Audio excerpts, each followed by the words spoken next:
নমস্কার। মনি রেমিডিসে আপনাদের স্বাগত জানাই।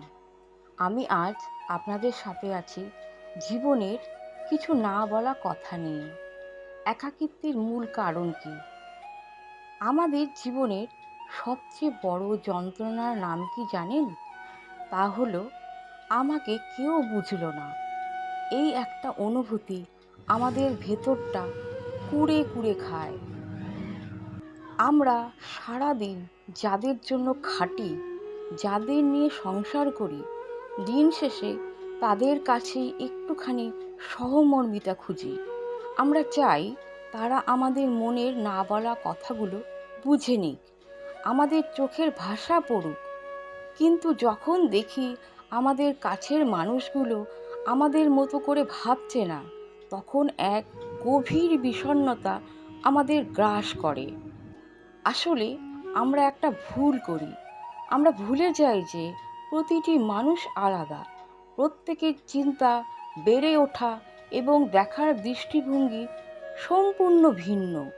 বাস্তবতা হলো এই পৃথিবীতে কেউই কাউকে শতভাগ বুঝতে পারে না। আর এটা কোনো অপরাধ নয়, এটাই মানুষের সীমাবদ্ধতা। আমরা যখনই অন্যের কাছে নিজের মতো করে আচরণের প্রত্যাশা করি, তখনই দুঃখের বীজ বপন করি। এই চিরন্তন সত্যটি যেদিন আপনি সহজভাবে মেনে নেবেন, দেখবেন মনের অর্ধেক বোঝা এক নিমেষে হালকা হয়ে গেছে। তাহলে উপায় কি? মানুষের কাছে না গেলে আমরা কোথায় যাব? এর উত্তর লুকিয়ে আছে আমাদের অন্তরের ভেতরে, যেখানে বিরাজ করছেন পরম করুণাময় শ্রী রামকৃষ্ণদেব এবং স্নেহময়ী মা সারদা দেবী। সংসারের মানুষ হয়তো আপনার সীমাবদ্ধতা দেখবে, কিন্তু তারা দেখেন আপনার সরলতা। যারা আপনার অন্তরের প্রতিটি স্পন্দন অনুভব করেন। মা সারদা যেমন বলেছিলেন, সবাইকে আপন করতে শেখো। এই আপন করার শক্তি আসে তখনই যখন আমরা বাইরের জগতের প্রত্যাশা কমিয়ে অন্তরের ঈশ্বরীয় শক্তির দিকে হাত বাড়াই। তারাই আমাদের নিঃস্বার্থভাবে গ্রহণ করেন, কোনো বিচার না করেই ভালোবাসেন।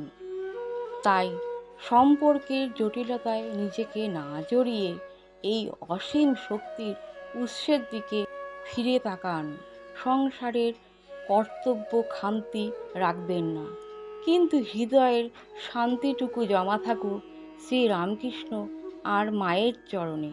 দেখবেন যখন আপনি মানুষের কাছ থেকে বোঝাপড়া খোঁজা বন্ধ করবেন, তখনই জীবনের সত্যিকারের প্রশান্তি আর মুক্তির স্বাদ পাবেন। আজ এখানেই রাখছি। কথাগুলো আপনার মনে একটুও শান্তি দিলে ভিডিওটি শেয়ার করতে ভুলবেন না। দেখা হবে পরবর্তী ভিডিওতে। ভালো থাকুন, সুস্থ থাকুন। ধন্যবাদ।